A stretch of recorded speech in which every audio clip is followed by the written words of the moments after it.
selamat pagi semua teman-teman. Selamat datang di acara We Impact 2021 When Women Rise, the Nation Thrive. Pagi-pagi ini terima kasih udah nyempatin datang ke event kami. Perkenalkan, nama saya Lita Hendranata. Saya Chief Business Officer dari RMDS Narasio Data dan akan menjadi moderator dari teman-teman pada pagi hari ini. Mungkin kalian penasaran ya, apa tuh We Impact? Jadi We Impact ini merupakan perkumpulan seorang female entrepreneur. Jadi kami semua ini alumni dari FFBS, merupakan Future Female Business School yang bekerja sama dengan UK Indo Tech Hub. Tujuannya apa sih program ini? Program ini dilaksanakan selama kurang lebih 3 bulan secara virtual. Inginnya supaya para female entrepreneur ini lebih diperlengkapi dengan skill yang sangat dibutuhkan di dunia bisnis, dan juga selama program ini kami juga didampingi oleh mentor-mentor yang luar biasa. Dan kami setelah lulus dari program ini, kami nggak pingin ini cuma stop di kami. Kami pingin lebih lagi ini bisa disampaikan ke menjadi inspirasi bagi banyak wanita Indonesia yang lainnya, supaya mereka juga bisa terus berkarya dan memberikan dampak ke masyarakat kita dengan bisnis yang berbasis teknologi. Jadi di sesi pertama hari ini kita akan mendengarkan pemaparan dari Mbak Dina Kosasi. Mbak Dina Kosasi ini seorang yang luar biasa. Dia udah berpengalaman banyak banget di bidang startup. Sebelumnya bekerja di startup di analytics, artificial intelligence. Dan kalau teman-teman tahu, startup itu sangat erat hubungannya dengan innovation ya. Kita lihat di Indonesia sendiri kayak Gojek, Tokopedia, kita juga lihat Grab, semuanya itu kan talking about innovation ya. Kita yang dulunya mungkin susah-susah kalau mau belanja, mau pergi ke sana ke sini, sekarang tinggal apa? Tinggal Gojek, tinggal mungkin Grab, wah itu gampang banget ya. Jadi design thinking ini benar-benar erat hubungannya dengan innovation. Mungkin saya mau tanya ke para teman-teman pada hari ini, berapa di antara kalian udah tahu sih apa itu design thinking? Mungkin menurut kalian design thinking itu apa sih? Saya ingin dengar dari audiens kita pada pagi hari ini. Silakan, mungkin boleh tulis di kolom chat. Apa sih itu design thinking? Mungkin Mbak Dina juga pengen tahu nih. Audiensnya udah sudah banyak tahu. Gimana tahu, udah pernah tahu nggak design thinking apa? Design thinking itu apa itu? Bisa tulis di kolom chat. Atau cuma pernah dengar istilah-istilahnya doang, design thinking ya? Silakan. Oke, ada yang tahu nggak? Ada yang tahu nggak design thinking itu apa sih? Ini mungkin masih pagi, Mbak Dina. Oh iya. Struktur berpikir sistematis. Oke. Okay, nice. Metode berpikir. Nice, oke. Ya. Okay. Konsep untuk membuat desain. Nice. Oke. Ada sebagian udah ngerti dikit ya, tapi mungkin kayak saya sendiri, saya juga nggak tahu bener sih Mbak Dina. Saya pengen bener-bener dari Mbak Dina pagi ini, apa itu sih design thinking, supaya kita bisa mengeluarkan inovasi-inovasi yang lebih keren ya. Jadi jadi mungkin nggak lama-lama lagi, saya serahkan ke Mbak Dina Kosasi yang saat ini merupakan juga Chief Officer dari Open Innovation Hub, platform inovasi yang bikin jembatan ini ya antara inovator sama pelaku bisnis ya Mbak Dina ya. Yes. Jadi saya serahkan tempat waktu pada Mbak Dina. Silakan Mbak Dina. Oke, terima kasih. Halo, selamat pagi. Saya boleh panggil teman-teman semua ya. Halo, selamat pagi teman-teman yang sudah hadir hari ini. Nama saya Dina Kosasi. Jadi hari ini saya cuma mau sharing aja ya. Nanti juga ada Q&A. Pada dasarnya nggak mau ngajarin, cuma mau berbagi apa yang sudah saya kenali, apa yang berdasarkan pengalaman yang sudah saya lakukan ya, mengaplikasikan si design thinking ini.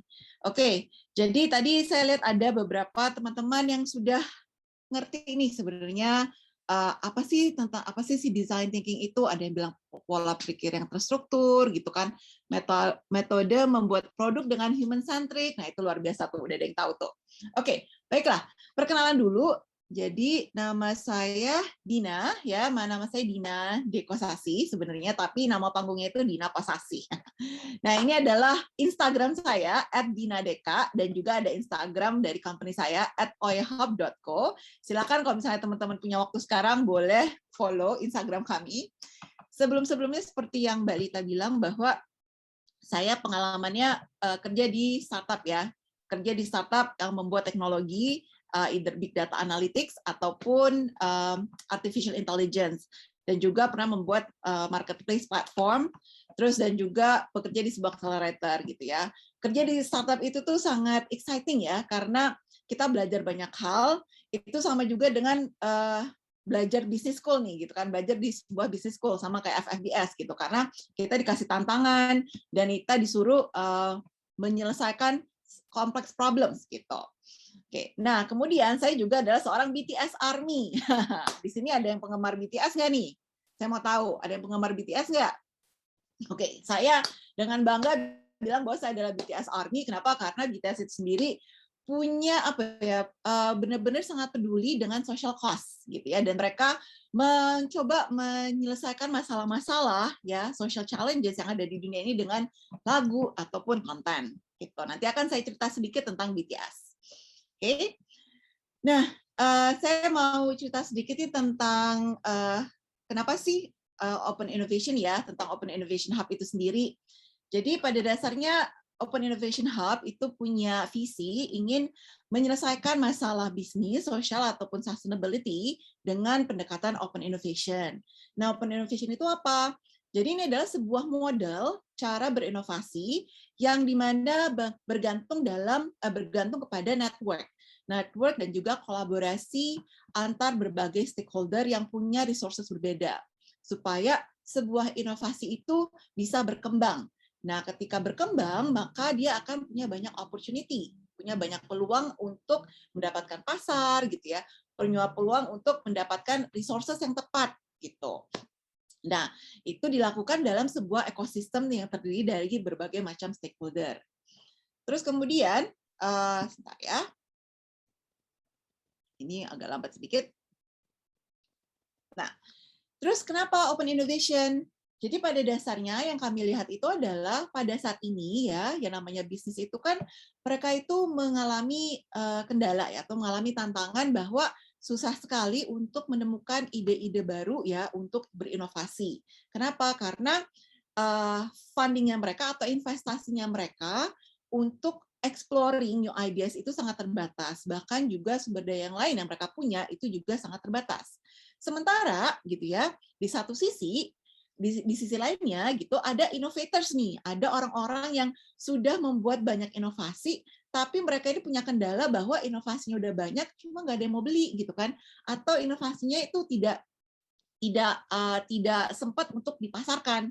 Nah, jadi untuk itu dengan adanya Open Innovation, dengan adanya si Open Innovation, kita menjembatani nih yang namanya gap antara stakeholder yang berbeda ini, khususnya orang-orang atau bisnis yang mencari inovasi dan orang-orang yang udah punya inovasinya nih.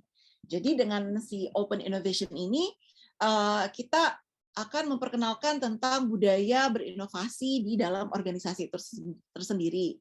Kemudian dengan adanya Open Innovation ini, maka bisnis atau usaha atau organisasi ini bisa memanage, mengatur resiko berinovasinya, khususnya di R&D, itu dengan lebih baik.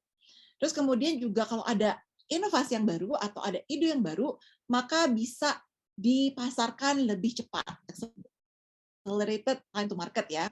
Terus juga akhirnya banyak peluang pasar yang bisa dieksplor gitu. Dan juga dari situ kita bisa banyak sekali belajar berbagai macam hal yang berkaitan dengan inovasi yang ada di dalam ekosistem dan komunitas inovasinya. Terus juga yang paling penting adalah dalam Open Innovation itu banyak sekali teknologi gitu ya, yang baru yang akan bisa diakses. Kenapa? Karena banyak ide nih di dalam Open Innovation Hub. Tuh. Oke. Terus kemudian yang kami lakukan itu adalah pada dasarnya membangun ekosistem open innovation ini sendiri melalui 3 community utama, yaitu research, development, dan application. Terus kemudian ini juga didukung oleh environment yang lain seperti policy, kemudian funding, education, leadership, dan culture. Terus nanti ada Open Innovation Advisory, ada Open Innovation Academy, sama Open Innovation Lab. Oke, saya nggak usah ngomongin lama-lama ya soal Open Innovation ya, karena kita kan ngomongin soal design thinking nih, by the way. Oke, jadi nih saya akan mulai dengan sebuah cerita atau sebuah keadaan ya. Maksudnya sekarang kita kan pada saat itu hidup di dunia yang banyak sekali problem yang kita bilang kompleks. Problem kompleks itu maksudnya apa? Jadi itu problem yang kita hadapi sehari-hari atau bahkan yang kita lihat di sekitar kita itu tuh rimet gitu ya, atau nggak rumit. Itu nggak sekedar ini kita mau pakai baju apa ya. Kadang juga kalau misalnya kita mau mikir nih hari ini pakai baju apa juga bingung ya, atasan batik, bawahnya apa nih gitu. Nah, ini kompleks problem ini itu tuh nggak bisa diselesaikan hanya dengan hompimpa layung gambrang gitu kan ya, atau enggak mini-mini mainimo gitu, nggak bisa tuh. Kompleks problem ini harus bisa diselesaikan dengan sistem yang terstruktur. Gitu. Nah, ini kayaknya ada yang kelewat.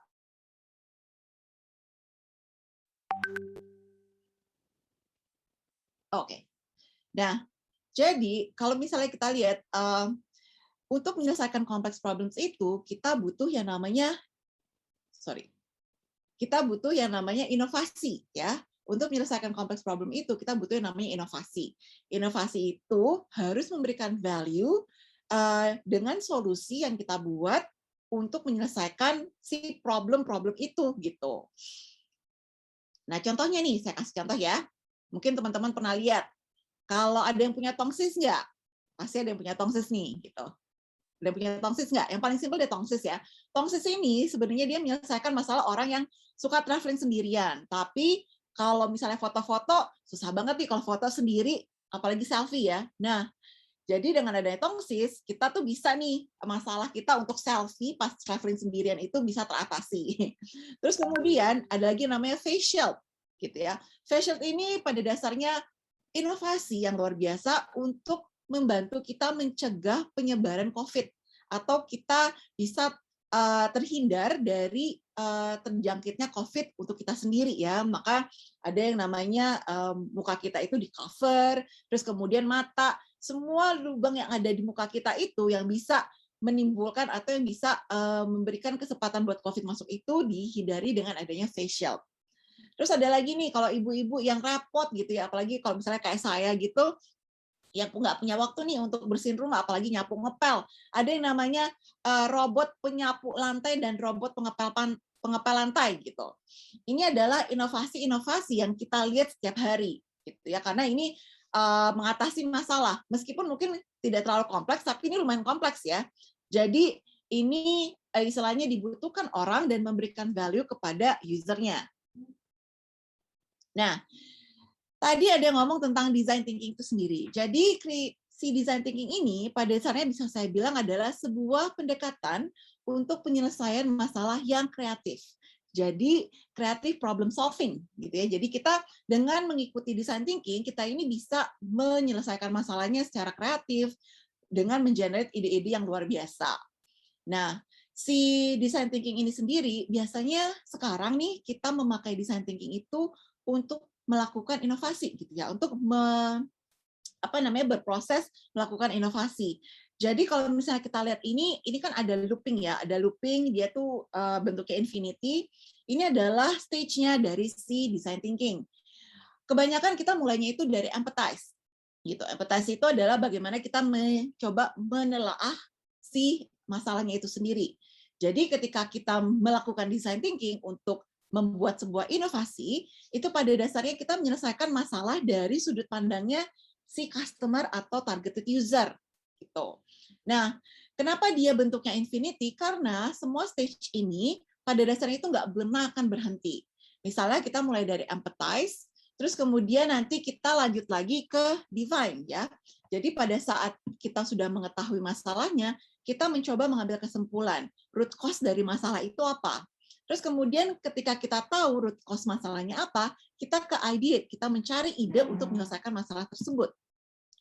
Udah punya idenya nih, ide jangan cuma disimpan di kepala ya, jangan cuma diobrolin doang, tapi divisualisasikan, yaitu melalui prototipe gitu. Jadi si ide ini divisualisasikan, tapi tujuannya untuk apa gitu ya? Apakah ini udah jadi? Enggak. Prototipe itu adalah bentuk pertama dari visualisasi ide yang kita punya. Terus kita lanjutkan tes, yaitu kita uji dulu nih, apakah idenya sudah sesuai atau belum. Kalau misalnya belum, maka kita balik lagi nih ke empathize, gitu ya. Kita mencari tahu lagi apa yang kurang dari ide tersebut, gitu. Jadi ini makanya bentuknya adalah infinity, karena pada dasarnya kalau ide yang sudah kita buat itu belum memenuhi kebutuhannya si user, kita balik lagi ke empathy, ke define, tapi bukan mulai dari nol ya. Ini kita mencoba mencari tahu apa yang harus kita lakukan untuk memperbaiki dan mengembangkan ide yang sudah kita punya. Seperti itu. Nah, kalau lebih simpelnya lagi, jadi si design thinking ini sekarang sudah disimpulkan dalam tiga stages, yaitu satu inspiration, tadi ya, mencoba mengerti si problemnya itu dari sisi si user, terus kemudian ideate, mencari ide untuk mengatasi problem tersebut, kemudian implementasi. Implementasinya itu udah punya idenya, nah gimana nih supaya bisa dipakai gitu ya, bagaimana supaya bisa diimplementasikan gitu. Saya akan jelaskan satu-satu ya. Nah, tetapi tidak hanya sekedar kita mengikuti stages atau kita mengikuti langkah-langkah si design thinking itu sendiri. Ketika kita melakukan design thinking atau mengaplikasikan design thinking, kita juga harus mengadopsi 7 mindset berikut ya, 7 pola pikir. Pertama, ketika kita membuat inovasinya, itu kita fokus pada kebutuhan si targeted user. Makanya dibilang fokus on human values ya. Jadi bukan dari si produsennya gitu kan, bukan saya nih, oh saya ingin membuat sebuah lipstick gitu ya. Saya sukanya warna merah. Loh, tapi kalau misalnya usernya itu yang dia cari adalah tentang kelembapan bibir gitu kan, berarti bukan warna yang dia cari. Nah, terus kemudian be mindful of process. Prosesnya design thinking ini ya namanya juga berpikir ya, berpikir itu kadang-kadang bikin otak panas gitu. Kita sukanya, oh udah cepet aja lah gitu ya. Nggak bisa, ini ikuti prosesnya supaya kita bisa menemukan atau bisa menguraikan masalahnya dengan lebih baik dan menemukan ide yang tepat. Terus kemudian embrace experimentation. Lagi-lagi ketika kita ngelihat tadi tuh ya, either lingkaran ataupun dia infinity, itu artinya kita harus mau banyak bereksperimen terhadap ide ataupun mengeksplorasi problem-problem yang kita mau atasi. Lagi-lagi nih, kita berusaha menyelesaikan yang namanya problem yang sangat kompleks. Gitu. Terus kemudian show don't tell. Jadi kalau di dalam design thinking ini, kita itu dianjurkan tidak banyak ngomong, tapi kita lebih banyak menunjukkan itu dengan doodle ataupun dengan tulisan. Makanya orang yang mengaplikasikan design thinking ini suka pakai post-it banyak banget gitu ya.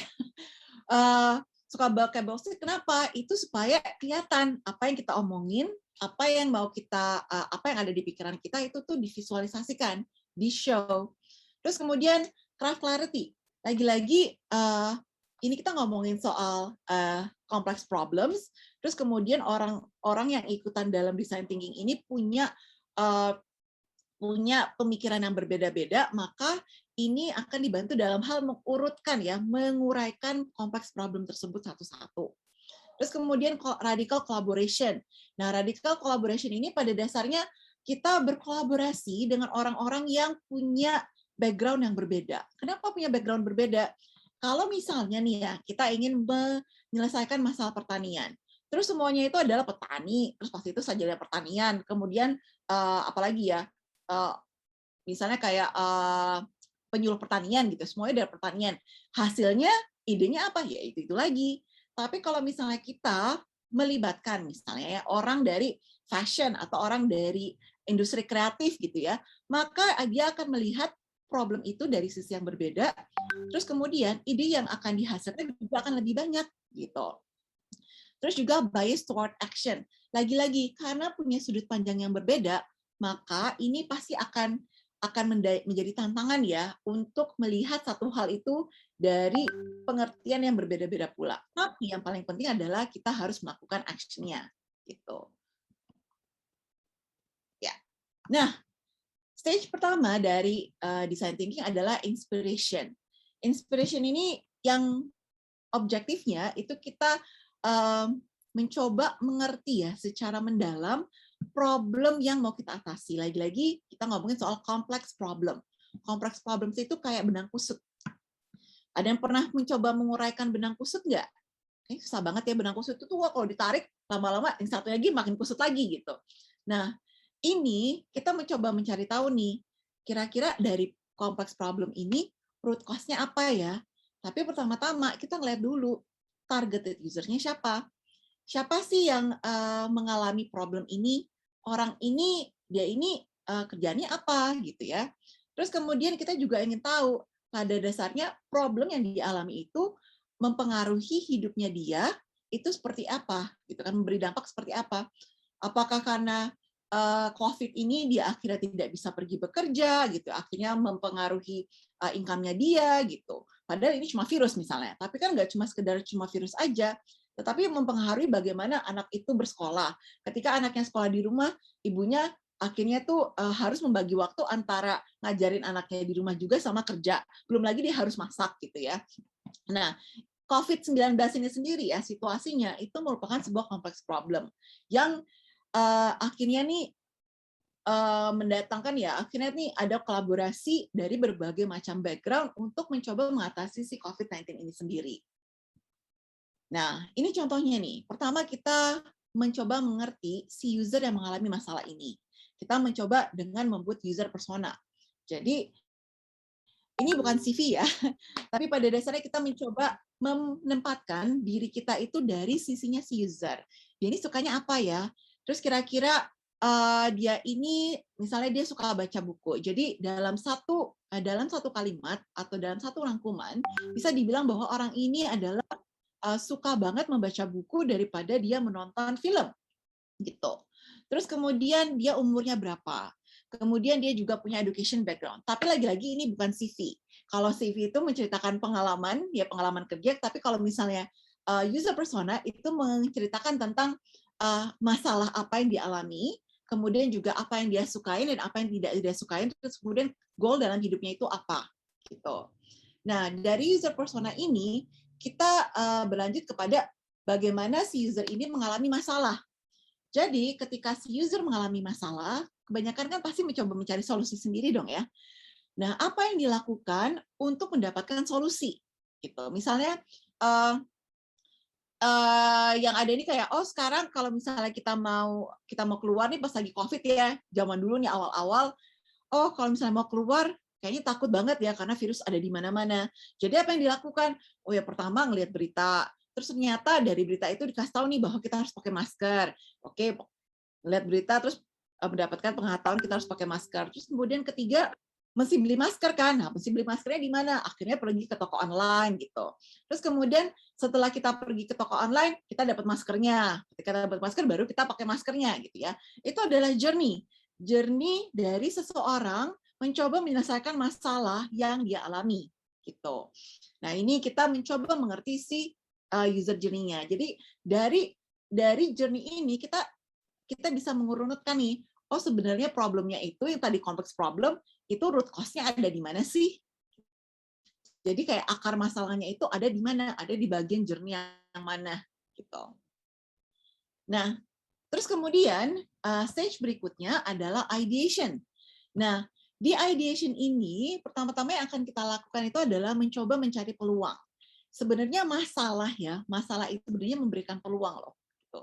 Banyak sekali saya lihat juga orang-orang Indonesia gitu, ketika lagi situasi COVID-19, akhirnya melihat nih bahwa orang-orang banyak yang tinggal di rumah ya, terus kemudian banyak deh yang jualan makanan, banyak banget nih UMKM baru, apalagi makanan yang muncul pada saat pandemi. Akhirnya banyak yang membuat makanan-makanan baru, seperti dulu waktu zamannya PSBB namanya dalgona. Terus sekarang pada zamannya PPKM, akhirnya ada kroffel gitu. Kenapa? Karena dia ngeliat bahwa orang-orang ini kalau misalnya misalnya pesan makanan gitu ya, pesan makanan online gitu, kadang-kadang kita diberikan pilihan juga masih kurang pilihannya. Akhirnya adalah pilihan yang baru gitu. Nah, jadi kita pengen tahu nih, pertama di ideation ya, untuk melihat peluang, kita ingin tahu dulu pada dasarnya solusi apa sih yang sudah dipakai oleh si user ini untuk mengatasi masalahnya dia. Oh, misalnya dia itu tadi ya, dia pakai masker, atau enggak ada juga orang akhirnya beli face shield gitu ketika dia mau pergi keluar pada saat lagi COVID kayak begini. Terus kemudian tadi nih journey-nya dia untuk membeli masker supaya dia bisa keluar rumah itu seperti apa. Nah, di situ kita akan melihat peluang apa nih yang ada di unit tersebut supaya kita mencari ide yang tepat untuk dia. Terus yang paling penting nanti selanjutnya adalah kita membrainstorm ya, mengenerate ideas yang bisa menyelesaikan masalahnya dari si targeted user ini gitu. Nah, ini contohnya ketika kita mencoba mencari peluang. Jadi ada yang namanya how might we. Ini adalah contoh misalnya ada seseorang yang tinggal di istilahnya kayak Jabodetabek atau outskirt of Jakarta ya. Dia tinggal di suburban resident, rumahnya di BSD, tapi kantornya itu adanya di Tamrin gitu. Nah, dia ini punya masalah gimana caranya bisa sampai kantor on time karena kantornya ini mulai jam 8.30 gitu. Jadi kita mencoba mengerti, oh journey-nya dia setiap hari dia bangun jam 4.30. Terus kemudian dia mungkin naik feeder Transjakarta ke Pasar BSD supaya dia bisa naik kereta gitu ya untuk sampai ke Sudirman Station. Atau enggak dia jam 5.45 gitu dari dia bangun pagi, dia naik kereta komuter. Terus nanti kalau udah sampai di stasiun Sudirman, dia naik Gojek kok kantor. Terus kemudian atau dia naik Gokar untuk sampai ke kantor. Nah, dari sini nih kita ngelihat bahwa sebenarnya dari journey-nya dia ini kita ada nih peluang untuk kita berinovasi. Misalnya pada saat dia bangun pagi, gimana caranya supaya dia bisa sampai ke komuter line atau ke komuter station itu tepat waktu gitu. Jadi di sini bilang bagaimana caranya kita bisa membantu si targeted user ini supaya bisa nyampe ke komuter line itu dan dia bisa ikutan naik kereta jam 6.30. Sebentar ya.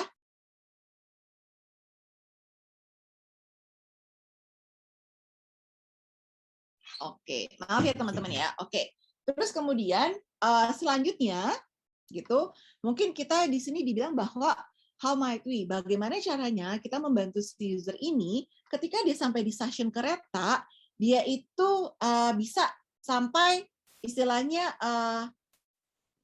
bisa mendapatkan Gojek secara cepat supaya dia bisa nyampe kantor jam 8.30. Nah, kalau kita udah tahu nih peluangnya ada di mana, kita mencoba tuh menjawab peluang-peluang tersebut dengan ide. Nah, kita membrainstorm idenya. Dan bagaimana cara membrainstorm ide? Lagi-lagi, ketika kita melakukan design thinking, itu kita lakukan dalam sebuah tim, ya, design thinking team. Nah, di dalam design thinking team ini terdiri dari berbagai macam orang yang background-nya beda-beda. Nah, ketika kita lagi brainstorm idea di design thinking team ini, satu ya yang harus kita pikirkan adalah pikirkan ide sebanyak-banyaknya. Terus kemudian kalau kita lagi brainstorming ideas, jangan diomongin dulu idenya, tapi ditulis dulu sebanyak-banyaknya. Nah, setelah itu, kalau kita sudah menuliskan ide, misalnya satu orang menuliskan 5 ide, dan satu design thinking team itu ada sekitar 5 atau 8 orang, kita bacakan ide kita satu persatu gitu. Terus kalau misalnya ada satu orang punya ide yang luar biasa, terus kita kepikiran nih, oh kayaknya idenya bagus deh. Gimana kalau misalnya kita tambahin fitur bisa memanggil orang itu secara otomatis gitu ya. Nah, terus kemudian kalau ada ide ya, kalau misalnya ide itu biasanya kita tulis di post-it. Nah, kalau misalnya kita punya ide, jangan tulis dalam bentuk surat cinta. Artinya jangan terlalu panjang-panjang gitu ya. Maksudnya, oh nanti aplikasinya itu ada fitur A, B, C. Fitur A bisa begini, fitur B bisa begini. Enggak. Jadi itu kita tulisnya itu secara headline. Jadi kalau misalnya kita baca artikel, biasanya kita baca artikel, kita ingin tahu ya artikelnya itu menarik atau enggak, biasanya kan dari headline ya. Misalnya headline itu adalah pemerintah mengumumkan PPKM level 4 untuk daerah Jawa dan Bali. Nah, itu adalah headline. Jadi kalau misalnya di dalam idea brainstorming yang kita tulis itu headline-nya aja. Terus stay on the topic. Ingat nih, kita ingin menyelesaikan sebuah masalah yang udah kita setujui. Jadi jangan sampai gosipnya kebanyakan, julidnya kebanyakan, akhirnya idenya nggak dapat. Terus pasti itu kalau ada yang punya ide yang gila, crazy ideas, nggak apa-apa, nggak usah khawatir. Saya kasih tahu teman-teman ya, pada dasarnya banyak banget nih, saya ngelihat ya, startup founder itu tuh masih muda-muda. Saya banyak lihat juga beberapa startup founder itu mungkin pengalamannya masih kurang gitu ya, tapi mereka itu punya ide gila. Nah, investor-investor itu suka banget sama yang namanya ide gila. Bagaimana itu akan diimplementasikan urusannya nanti deh gitu. Yang penting ide gilanya dulu nih yang dicari gitu ya. Jadi lagi-lagi, tapi kadang-kadang yang namanya ide gila itu belum tentu selalu original. Bisa jadi itu adalah ATM, amati, tiru dan modifikasi, tapi modifikasinya gila gitu. Nah, ini ada sebuah ide yang luar biasa yang dibangun oleh si Volkswagen. Pada dasarnya bagaimana bisa mendorong orang untuk naik tangga daripada naik eskalator. Ya, Mbak, saya mainkan dulu. Sebentar.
Jadi seperti kita lihat tadi ya, awalnya tuh orang tuh enggan banget naik tangga kan untuk ke atas. Jadi kebanyakan tuh orang tuh lebih suka tuh naiknya tuh naik eskalator ya.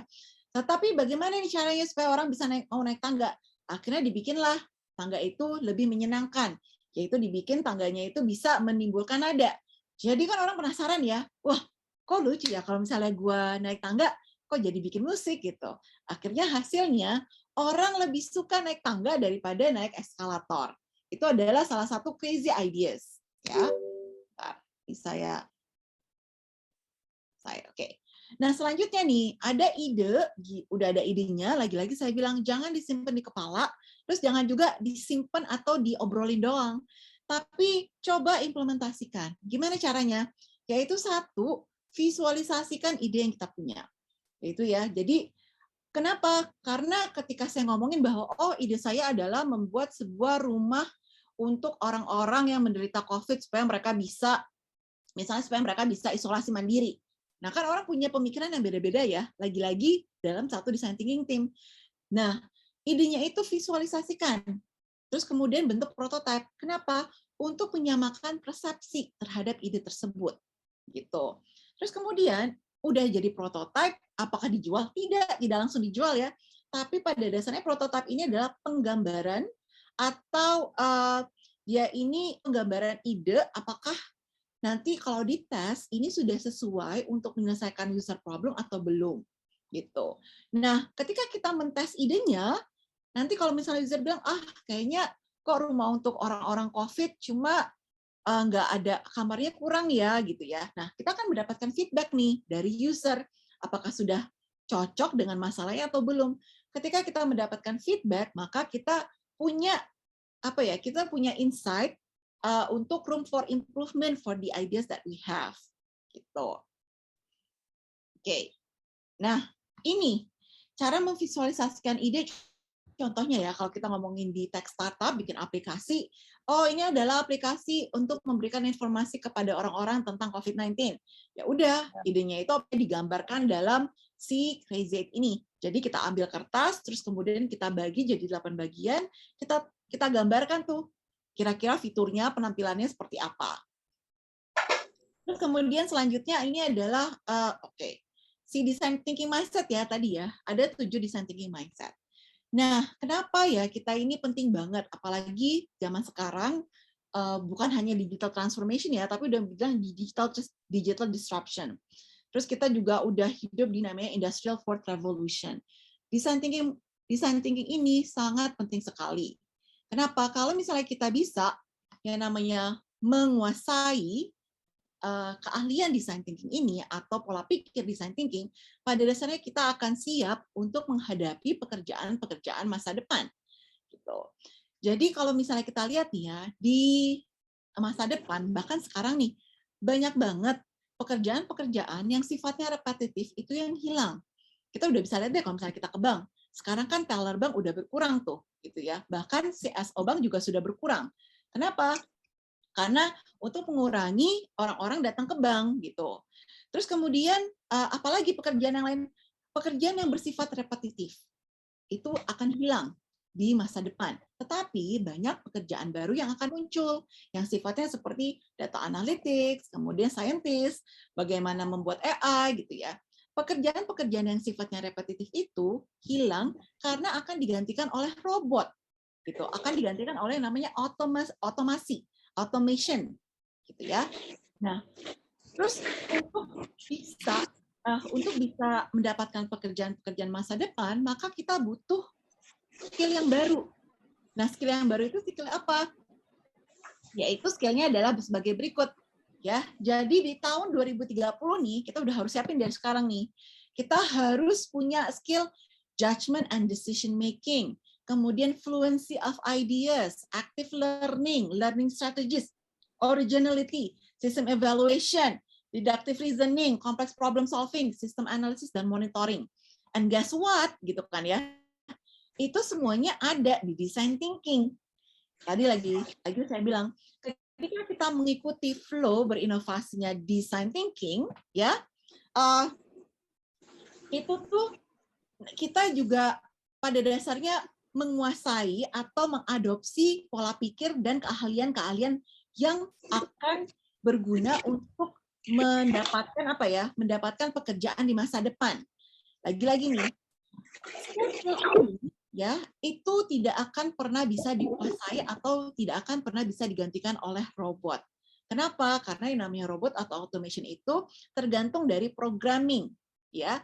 Nah, yang bisa programming siapa ya? Manusia. Meskipun ada yang bilang bahwa sekarang robot itu udah bisa belajar loh machine learning, tapi tetap aja ya. Seberapa besar usaha kita menyamakan otaknya robot dengan otak manusia itu masih lebih besar daripada si robot. Jadi semua skill ini itu didapatkan dari mengikuti flow-nya design thinking dan juga mengadopsi mindset-nya design thinking. So, saya anjurkan kepada teman-teman semua untuk menguasai atau belajar tentang design thinking atau human-centered design. This will be very helpful for you to actually get the future jobs. Ya, percaya itu pekerjaan repetitif pasti akan hilang. Nah, saya mau cerita lagi nih. Siapa sih yang sudah mengaplikasikan design thinking ya? Wah, banyak kok startup Indonesia yang sudah mengaplikasikan design thinking. Siapa? Contohnya Gojek. Kok tahu dari mana Gojek sudah? Ya kita bisa lihat setiap sebulan sekali atau bahkan 2 minggu sekali Gojek itu punya update fiturnya gitu ya. Terus kemudian dia juga mengembangkan bisnisnya. Terus kemudian Tokopedia juga sama, Shopee juga sama gitu. Itu kalau misalnya kita lihat ada update ada inovasi terbaru terus-terusan, itu namanya mereka sudah mempelajari design thinking yang saya lihat. Nah, tapi ada juga nih pengaplikasian design thinking untuk industri kreatif atau industri entertainment di masa pandemi. Ya, saya mau cerita nih tentang sekelompok anak muda. Ada yang tahu nggak ini siapa? Ada yang tahu nggak siapa ini? Ayo, ada yang tahu nggak? Oke, ada yang bisa jawab? Oke, baiklah. Ini adalah idolanya banyak orang saat ini ya. Ini adalah dibilang bahwa mereka ini adalah fenomena dunia saat ini ya. Terus kemudian mereka ini dibilang bahwa legend, from zero to legend, bahkan hampir sama kayak The Beatles. Terus kemudian dibilang juga bahwa mereka ini adalah next generation leaders oleh Time. Terus mereka adalah Global Sustaination Leaders 100 and grup yang dibilang paling sustainable, paling berkelanjutan nih, gitu. Terus apa yang mereka lakukan ya? Apa saja sih achievement mereka? Mereka itu bisa menguasai yang namanya pasar global. Jarang-jarang banget loh, istilahnya grup dari Asia itu bisa memenangkan pasar global, apalagi di dunia entertainment, di dunia kesenian seperti ini. Saya bangga menjadi fansnya BTS ya, karena itu membuat saya bangga lah menjadi orang Asia, bahwa oh ternyata orang Asia itu tuh bisa loh menguasai dunia dengan kreasi yang saya punya gitu ya. Terus kemudian bagaimana nih caranya mereka menguasai atau memenangkan banyak global market gitu. Ini dibilang juga bahwa si BTS ini adalah K-pop branding genius. Apapun yang mereka promosikan itu pasti akan laku. Pasti akan sold out. Dari minuman, dari mobil, dari kursi pijat, bahkan apparel atau fashion itu pasti akan laku gitu. Nah, kenapa gitu ya? Atau enggak apa yang sudah mereka lakukan itu, mereka sudah berkontribusi terhadap perekonomian Korea dan luar biasa banget. Itu sekitar waktu tahun 2020 ya 0,3%. Itu kalau bisa dibilang mereka ini udah bisa bikin kementerian sendiri loh, karena kontribusi terhadap ekonominya itu besar gitu. Nah, mereka ini ketika kolaborasi, mereka tahu targeted customer-nya mereka itu siapa. Mereka tahu nih fansnya mereka. Jadi fans-fansnya BTS ini bukan anak-anak ababil ya, bukan anak-anak yang kata keponakan saya bilang bocil. Enggak. Fansnya BTS itu ada yang memang masih teenagers, sampai orang-orang yang udah profesor pun, laki-laki yang udah 70 tahun juga suka nih BTS.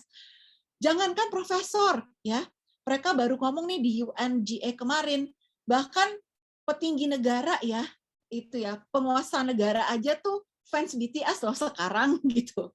Nah, mereka tahu exactly who their customers are. Jadi ketika mereka berkolaborasi dengan brand, itu mereka tahu bahwa kalau mobil itu adalah untuk bapak-bapak atau keluarga yang sudah mapan. Kemudian kalau misalnya fashion itu untuk anak-anak sekolah atau anak-anak yang mau kuliah. Kalau misalnya Samsung itu adalah orang-orang yang pecinta gadget gitu. Louis Vuitton anak-orang yang fashionista gitu. Kowe itu adalah untuk ibu-ibu rumah tangga. Terus ada lagi kursi pijat, bapak-bapak yang capek kerja, kayaknya pengen banget deh kayak dipijat gitu ya. Itu ada nih mesin pijatnya dan yang lain-lain. Jadi actually mereka tahu customer segmentnya mereka itu siapa gitu. Terus kemudian saya mau tanya nih ya, ada yang tahu nggak ini siapa? Ada yang tahu nggak ini siapa? Oke. Jadi ini adalah Bang Seok. Bang Seok ini dia founder dari company yang membesarkan BTS. Nah, kalau ini ada yang pakai nggak? Ada yang pakai Netflix nggak? Nggak ada? Oke. Tahu nggak kesamaan antara si Big Hit sama Netflix? Ada yang tahu? Oh, ada yang pakai juga. Oke. Tahu nggak persamaan si Big Hit ini sama Netflix? Jadi ada yang pakai. Baiklah. Jadi persamaannya adalah company ini dua-duanya memproduksi digital content. Ya, bahkan Netflix ini meskipun dia streaming video, tapi mereka juga membuat konten ya, supaya si platformnya itu ada kontennya. Nah, si Big Hit, dia ini bukan sekedar agensi artis, tapi mereka akhirnya membuat konten tentang artis-artis yang mereka manage gitu. Nah, si Big Hit sendiri pada dasarnya ini adalah company yang membesarkan BTS. Jadi yang mereka lakukan itu adalah mereka membuat konten di seputar artis, terus kemudian mereka itu membeli sebuah perusahaan teknologi namanya Weverse. Weverse ini adalah aplikasi sosial media yang menghubungkan antara idol dengan para fansnya. Jadi mereka ingin menutup barrier antara idol sama fans, gitu ya. Terus yang mereka lakukan adalah karena mereka punya artis, mereka punya idol, yaitu melakukan konser offline dan online gitu ya. Karena sekarang lagi pandemi, akhirnya konser online. Kemudian juga si BTS ini punya social media follower yang sangat gede. Nah, saya mau lanjutin lagi nih ngomong si Big Hit ini. Jadi pada awalnya dia ini adalah company yang hampir bangkrut. Pada saat BTS launch, debut pertama kali, mereka ini hampir bangkrut lah, nggak punya duit. Tapi mereka mendapatkan investment sekitar $4 juta di tahun 2014. Yang mereka lakukan adalah meningkatkan marketing. Pada tahun 2019, 5 tahun kemudian, mereka berhasil mendapatkan revenue 494 juta US dollar. Bayangin ya, dalam 5 tahun, dari investment cuma 4 juta US dollar, itu bisa mereka kembangkan sampai 100 kali lipat lebih. Gitu. Kalau sekarang mah investor suka banget nih sama si Hype. Kenapa? Karena pasti akan terus berkembang gitu ya, akan terus menghasilkan duit gitu. Bahkan mereka sendiri operating profit-nya itu 83, yaitu sekitar 20 kali lipat ya.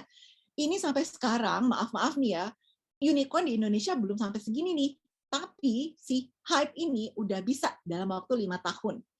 Nah, dan mereka bahkan lagi pandemi tahun lalu itu, mereka bisa nih, yang namanya IPO. Nah, caranya gimana? Kok bisa mereka bisa IPO? Lagi-lagi ya, Hype ini mereka menerapkan yang namanya design thinking. Mereka ini adalah innovation genius. Meskipun 7 anak muda ini kerjaannya adalah nyanyi dan juga ngedance, nari-nari, tetapi actually they are innovation genius. Jangan salah ya, mereka semua itu background-nya, sekolahnya itu S2 ngomongin soal digital advertising. Gitu. Jadi bukan mereka itu semuanya educated, nggak yang sekedar saya nggak mau sekolah lagi karena udah jadi artis, no. Jadi they know exactly how to innovate the music industry. Nah, ini ada salah satu contoh, tapi saya skip dulu ya karena takut waktunya udah habis. Nanti teman-teman bisa ngeliat slide-nya akan saya bagikan. Jadi yang mereka lakukan itu adalah mereka mengikuti nih yang namanya proses design thinking ini. Jadi kalau dari video yang tadi mau saya tunjukkan, pada dasarnya mereka mengerti bahwa yang mereka punya itu adalah musik. Terus pas itu mereka punya fans. Nah, bagaimana caranya musik itu bisa berarti untuk fansnya? Terus kemudian mereka ini ingin sekali menghilangkan gap atau barrier antara musik, idols, dan fansnya. Jadi mereka terus berkembang, mengembangkan banyak sekali inovasi yang akhirnya disukai oleh para fansnya gitu loh. Akhirnya si fansnya makin suka sama BTS-nya, makin suka pakai teknologi aplikasinya gitu. Nah, kalau kita ngeliat juga ya, mereka ngerti banget customer-nya mereka itu atau fansnya ada di mana. Jadi kalau misalnya mereka bikin tour, konser, itu mereka ngadainnya itu di tempat-tempat di mana fans base-nya itu gede banget. Misalnya kayak di Korea, di Jepang, atau di Amerika, bahkan di Eropa. Wah, itu banyak banget deh sesi BTS. Gitu. Terus kemudian kalau sini, bahkan ketika mereka bikin lagu, mereka tahu nih, tren lagu sekarang itu gimana ya? Kan kalau misalnya lagu-lagunya BTS itu biasanya lama ya, 5 menit, udah gitu 5 menit dan agak kompleks. Terus mereka pelajari, oh tren musik orang-orang tuh sekarang tuh attention span-nya tuh nggak panjang gitu. Paling orang-orang tuh mendengarkan musik sekitar 3-4 menit, sisanya udah bodo amat gitu. Nah, mereka mau nih mengembangkan lagu-lagu Inggris supaya orang lebih ngerti, dan waktunya pun diperpendek menjadi 3 menit sampai 4 menit. Jadi mereka ngerti banget nih behavior dari listener itu seperti apa globally. Ini saya skip juga ya. Nah, jadi pada dasarnya yang mereka lakukan itu adalah, apalagi pada zamannya pandemi seperti ini, mereka itu rajin banget bikin konten. Si BTS ini akhirnya membuat konten supaya kita nih lagi pandemi di rumah terus, nggak ngapa-ngapain, mungkin kerja sih, tapi nggak bisa keluar rumah, nggak bisa ke mall ya, akhirnya bisa terhibur dengan menikmati konten-konten dari BTS.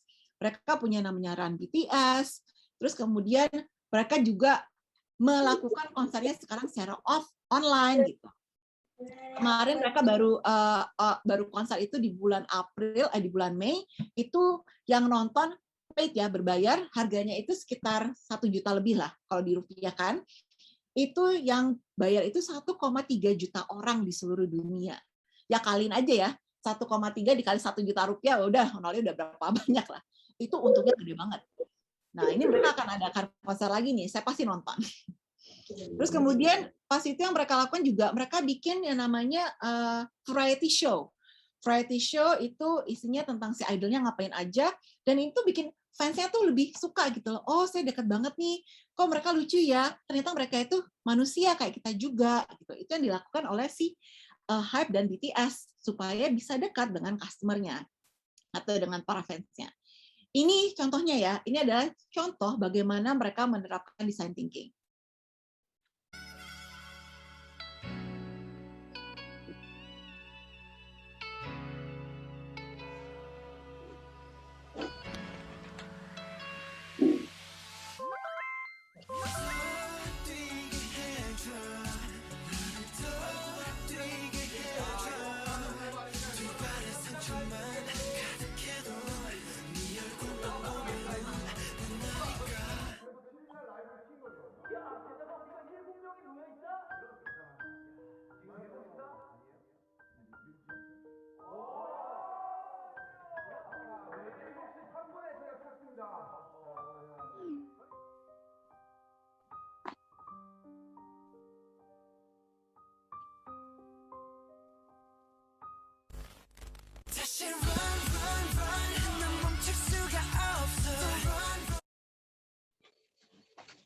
Oke, jadi pada dasarnya, kalau kita lihat ya, ini, dulu.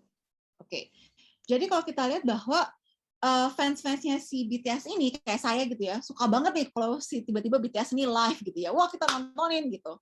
Tapi kan fansnya BTS ini kan bukan cuma di Korea aja, dari seluruh dunia.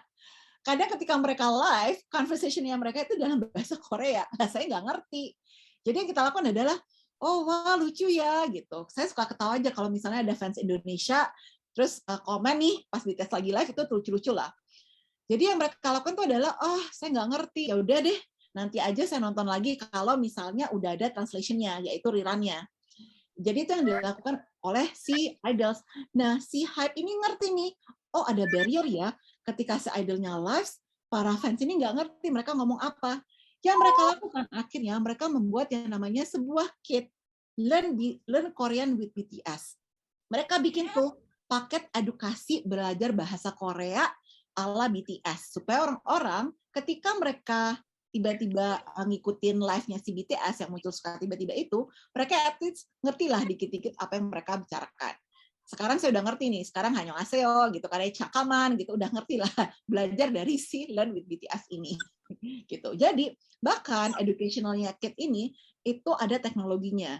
Jadi ada suaranya dari para artis itu ketika dititikin gitu ya ke dalam sebuah ke dalam satu beberapa pages-nya itu bisa bisa ngomong. Gitu. Nah, ini juga ya ketika mereka melakukan konser, mereka itu orang nonton konser di rumah ya, gimana caranya nonton konser itu bisa menyenangkan. Akhirnya dalam konsernya itu mereka mengaplikasikan yang namanya teknologi augmented reality dan juga extended reality. Sehingga kita nonton di rumah tuh, wah luar biasa ya konsernya ya gitu. Terus kemudian mereka juga punya namanya BTS Light Stick gitu, dimana ketika fansnya itu dengerin musik itu bisa warna-warni nih.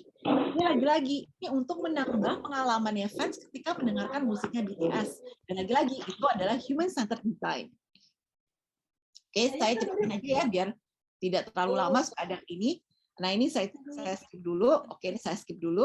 Oke, bentar. Oke, nah ini adalah beberapa referensi buku yang bisa teman-teman baca untuk mendalami atau mempraktekkan tentang design thinking ini. Ada value proposition design, terus kemudian ada juga sprint. Sprint ini bagaimana mengaplikasikan idea yang sudah dihasilkan, terus juga ada change by design, ini ngomongin soal stage-nya dan juga mindset dari design thinking tersebut. Nah, ketika kita berinovasi, apalagi mengaplikasikannya dengan design thinking, yang paling penting itu adalah kita harus punya empati terhadap targeted user yang mau kita bantu. Itu yang paling penting. Itu sekian dari saya ya. Kalau misalnya teman-teman nanti ada pertanyaan tentang innovation, open innovation, collaboration and design thinking, teman-teman bisa menghubungi saya di alamat email berikut. Slide-nya akan dibagikan ya, bisa diakses. Oke, saya kembalikan dulu ke Mbak Lita. Kita akan Q&A ya Mbak Lita ya. Wah, terima kasih presentasinya Mbak Dina. Wah, luar biasa ini. Saya jadi belajar banget ternyata BPS juga offline design thinking ya. Saya pikir cuma kayak education sebelumnya. Ternyata juga BPS. Makanya mereka highly successful ya. Sampai kapan hari itu yang insiden di Indonesia kan McDonald ya, di mana-mana ramai banget, kira-kira BPS juga Mbak. Luar biasa ini. Ini udah banyak ini yang bertanya. Juga Mbak Dina ada ini ya Mbak ya, ada giveaway juga ya Mbak ya. Oh ya. Hijab ya Mbak Dina. Bisa tolong jelasin apa itu Mbak? Oke, kita ada giveaway. Saya boleh izin share screen boleh ya?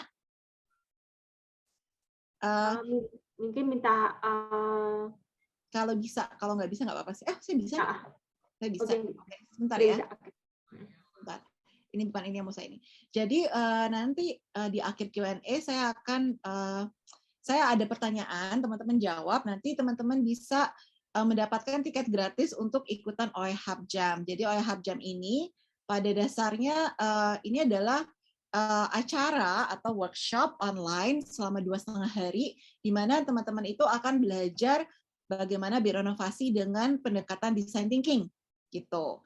Nah, nanti apa yang akan teman-teman lakukan, apa yang akan teman-teman dapatkan, teman-teman akan mendapatkan sertifikat, terus juga networking, ketemu dengan yang lain, terus juga workshop modul dan applicable knowledge ya, belajar knowledge-nya. Ini adalah tentang OE Hub Jam. Jadi, nanti di akhir Q&A, saya akan memberikan pertanyaan, saya akan berikan tiket gratis untuk 3 orang yang jawab benar dan paling cepat. Gitu. Wah, menarik nih Mbak. Jadi kalau mau langsung praktek ya, ini kan kita cuma baru belajar teorinya apa itu design thinking, belum praktek nih. Ini udah ada beberapa pertanyaannya masuk Mbak. Jadi saya langsung bacakan aja ya. Boleh. Oke, yang pertama, gimana sih cara menyikapi kalau udah ide ini kan lebih banyak tekanan negatif saat ide dimunculkan di forum, gimana cara nyikapinya Mbak? Oke. Tekanan negatif ya, oke. Makanya kalau misalnya design thinking itu awal-awalnya ketika kita memulai sebuah kelompok design thinking, kita harus agree dulu bahwa kita akan mengadopsi mindset design thinking. Pertama yaitu ya kolaborasi, terus juga ketika kita lagi berdiskusi, lagi brainstorming, itu kita harus menghargai yang namanya opinion, different opinions atau opini yang berbeda.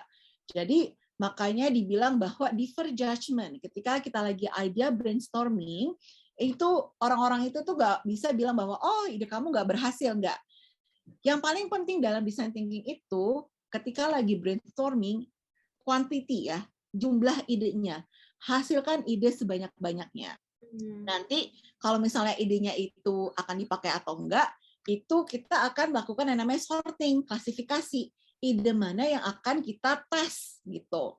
Nanti biasanya tuh idenya kita tes itu dalam bentuk kategori, oh ide mana yang paling sesuai, kemudian ide mana yang baru dan gila, terus kemudian ide mana yang istilahnya dia paling gampang untuk diaplikasikan gitu. Nah nanti dari situ baru deh kita putuskan nih kita mau melakukan ide yang mana. Jadi pada saat mengenerate idea itu tuh nggak ada namanya hukuman. Orang nggak ada namanya bad idea or good ideas. We just need ideas gitu. Jadi pada dasarnya ketika dalam design thinking itu harus namanya punya empati satu sama lain. Nggak hanya untuk user tapi dalam si tim design thinking itu sendiri. Jadi jenis janjian dulu ya Mbak ya. Jadi jangan dikritik gitu ya. Yes. Karena itu idea ya, apapun itu ya. Ya. Oke. Ini ada pertanyaan kedua Mbak. Apakah belajar design thinking ini merupakan program yang harus kita pelajari dalam institusi seperti kursus atau hanya penerapan pembelajaran mandiri secara pribadi? Oke. bisa dibilang dua-duanya ya, karena sekarang bahkan sekolah magister manajemen itu sendiri udah mengharuskan mahasiswanya mengikuti workshop design thinking. Jadi misalnya kayak MMUI gitu ya, ketika mereka sebelum mereka membuat tesisnya, mereka itu harus mengikuti workshop design thinking ini sendiri supaya mereka punya mindset yang tepat ketika mereka membuat tesis. Bahkan di kuliah gitu ya, di kuliah misalnya di S1, program S1 juga sudah banyak kok universitas yang memasukkan design thinking itu ke dalam kurikulum. Jangankan universitas, bahkan banyak juga beberapa international school yang memasukkan design thinking ke dalam kurikulum pendidikannya. Tapi kalau misalnya kita mau belajar secara mandiri, ada beberapa tempat ya yang teman-teman bisa datang ini, maksudnya tapi online ya, online, namanya Acumen Academy. Ini ada yang namanya kelas Human Centered Design 101. Nah, ini gratis gitu. Jadi teman-teman bisa mendapatkan materinya dan juga bisa mempraktekannya, tapi harus ngikutnya itu bersama kelompok. Isinya kelompoknya itu satu kelompok minimum 3 orang. Biasanya nih setiap tahun saya suka nih mendampingi orang-orang yang mau belajar design thinking di Acumen. Jadi materinya dari Acumen terus saya bina lah ya. Itu satu kelompok isinya maksimum 8 orang untuk bisa dapat sertifikat dari si Acumen ini gitu. Wah, saya jadi pingin nih Mbak Dina, pingin ikutin juga nih Mbak. Oh, bisa boleh. Mbak Dina dampingin ya. Nanti kalau misal makanya ikutin aja, misalnya bisa teman-teman ikutin di OiHub atau teman-teman bisa ikutin IG-nya saya. Nanti saya akan coba umumkan ya kalau misalnya ada kelas yang baru, terus nanti kita bisa ikutin belajar bareng-bareng gitu. Iya, atau teman-teman bisa ikutin ini OiHub Jam. Oh jadi iya, akan belajar tentang design thinking juga. Oh, itu lebih dekat lagi tuh bulan depan ya Mbak ya. Iya. Mantep. Oke, ini ada pertanyaan lagi Mbak. Dari Steph ini banyak nih pertanyaannya. Yang pertama, how to learn and shape our mind to have design thinking. Oke, how to learn and shape our mind to have design thinking. Gimana ya? First of all ya mungkin kita ngikutin istilahnya kayak program pendidikan atau kelas online yang mengajarkan tentang design thinking ini sendiri. Tapi karena lagi-lagi ya design thinking ini kan harus kita pelajari dan kita praktekkan. Jadi kalau buat saya sendiri, kalau misalnya kita bilang bahwa saya pengen deh mendapatkan sertifikat design thinking, saya mendapatkan sertifikat design thinkingnya juga lama gitu ya, sekitar 5 tahun. Kenapa? Karena saya nggak punya waktu untuk menyelesaikannya.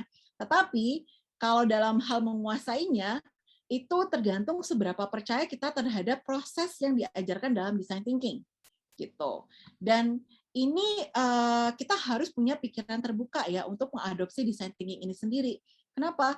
Karena lagi-lagi di situ ada yang namanya kolaborasi dengan orang yang datang dari background berbeda. Itu kadang-kadang kita suka bingung, mungkin nggak sih orang dari industri kreatif bisa menyelesaikan masalah kesehatan? Mungkin nggak sih orang dari teknologi bisa menyelesaikan masalah di bidang makanan gitu ya? Nah, itu kita harus punya pikiran yang terbuka gitu. Awalnya adalah pikiran terbuka dulu ya. Terus lagi-lagi how long to learn it? Ya depends on dari tujuan kita. Kalau misalnya cuma dapat sertifikat, bisa sih dalam 3 bulan ya, atau nggak 1,5 bulan kalau ngikutin si Acumen itu. Kalau saya sih karena saya nggak punya kelompok, akhirnya susah banget nih untuk ngerjain sendiri. Akhirnya saya sampai 5 kali attempt ya, 5 kali tuh ngikutin kelasnya kan 1,5 bulan tuh. Akhirnya saya baru dapat nih. Udah gitu saya dapatnya yang berbayar lagi. Karena mau nggak mau kan akhirnya saya selesaiin tuh karena saya udah bayar, nggak mau rugi gitu. Iya. Tapi setelah itu saya dapat yang gratisnya banyak banget, kayak 4 kali karena saya bantuin orang, saya bantuin teman-teman yang mau dapetin si Acumen Certificate ini. Akhirnya saya dapat 3 kali atau 4 kali tuh Certificate Design Thinking. Wah, oke. Ya. Oke, ini ada pertanyaan lagi nih. Jadi ada saya kan tadi Mbak tentang 8 strategi ya. Ya. Gimana sih caranya kita nulis 8 strategi ini di paper gitu? Ya, gimana cara transfernya ide-nya? Ya, Crazy 8. Jadi ke dalam Crazy 8 itu saya kasih contoh ya. Itu adalah kan misalnya kan dari kertas nih. Itu adalah kita mengenerate ide secara cepat. Itu tidak taking time ya. Enggak dipikirkan bahwa hari ini saya mau makan apa, enggak. Jadi benar-benar kertas kayak kertas putih seperti ini kita lipat terus jadi 4 kan, kita dapat 4 nih. kita dapat 8 bagian. Kita punya ide misalnya rumah untuk orang COVID gitu ya, untuk orang kena COVID. Apapun yang ada di dalam pikiran kita tuliskan atau kita gambarkan. Misalnya kita gambar rumahnya dulu. Jadi satu itu kita gambarkan rumahnya di kolom pertama, gitu ya, kolom pertama. Terus kemudian nanti di dalam rumah itu ada misalnya tempat tidur. Kita bikin tempat tidurnya, gitu. Kita bikin tempat tidurnya. Jadi apapun yang kita pikirkan itu berkaitan dengan ide tersebut, kita gambarkan secara cepat. Nah, biasanya Crazy 8 ini dilakukan dalam waktu 8 menit.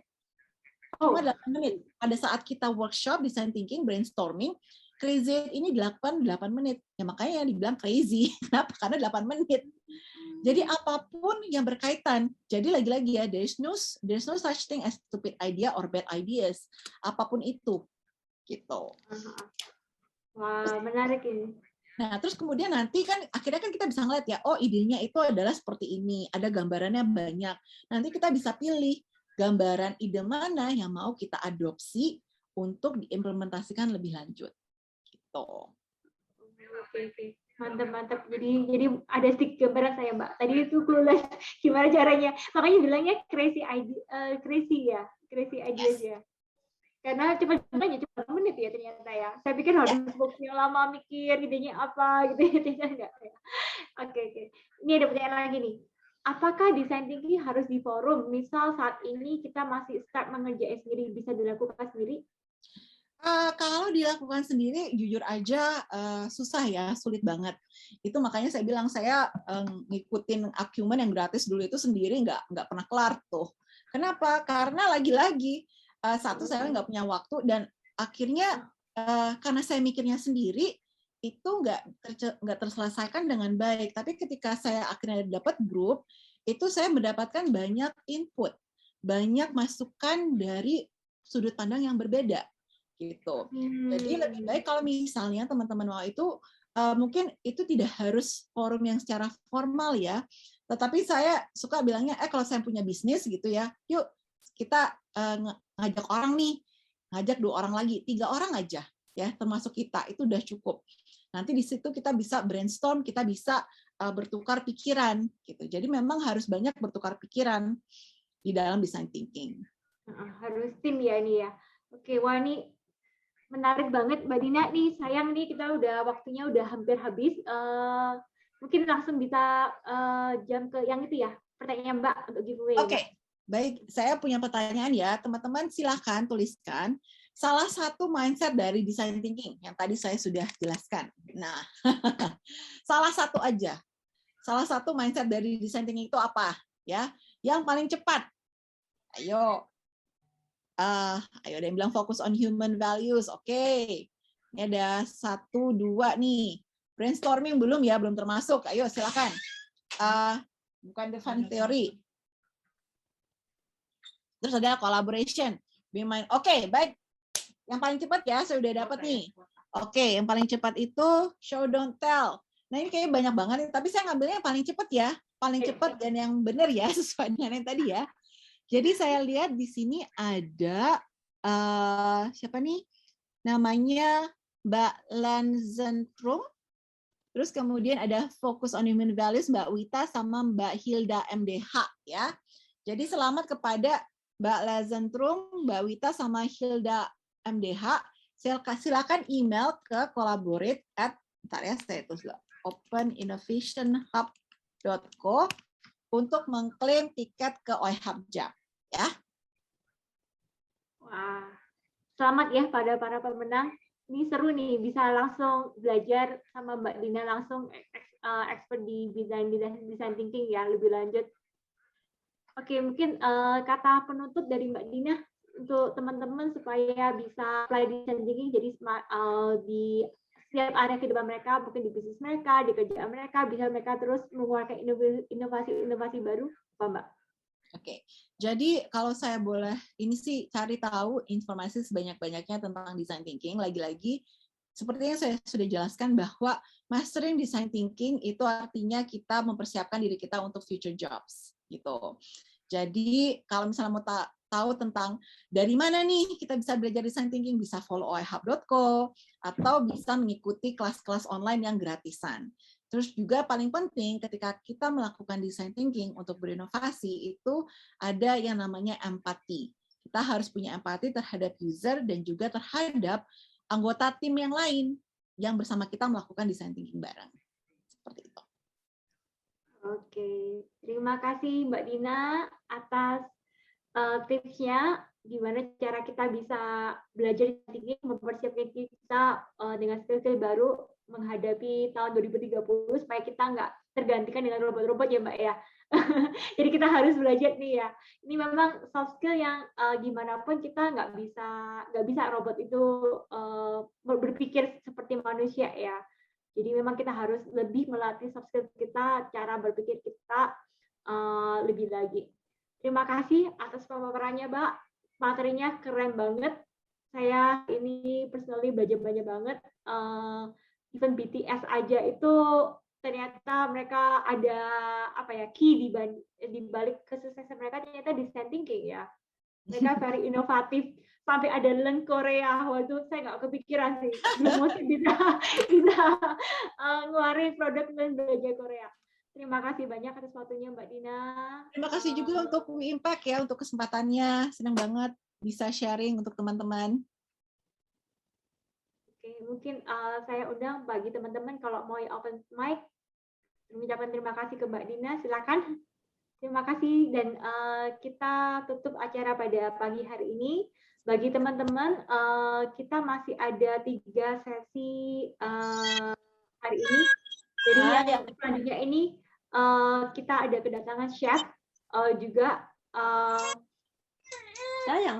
caranya mengubah gimana caranya mengubah space dapur jadi cloud dapur ini. Nah, kalau teman-teman mau tertarik ini bisa lanjut ke sesi berikutnya di jam 10.30. Saya mungkin tulisin ya gimana caranya kalau teman-teman mau ikut sesi selanjutnya. Bergabungnya saya tulisin di sini sesi 02. Oke, teman-teman bisa klik link di sini ya untuk ikutin sesi berikutnya. Kalau tertarik kita juga ada 3 sesi masihan pada pagi hari ini. Oke, terima kasih Mbak Dina, terima kasih teman-teman semua. Semoga sesi hari ini terkait design thinking membantu teman-teman ya untuk lebih berinovasi lagi. Terima kasih Mbak Dina. Terima kasih semua. Thank you, Kak Dina. Thank you. Saya izin live ya. Terima kasih. Nanti untuk slide-nya bisa tanya ke Kak Alita atau ke Kak Kartika ya.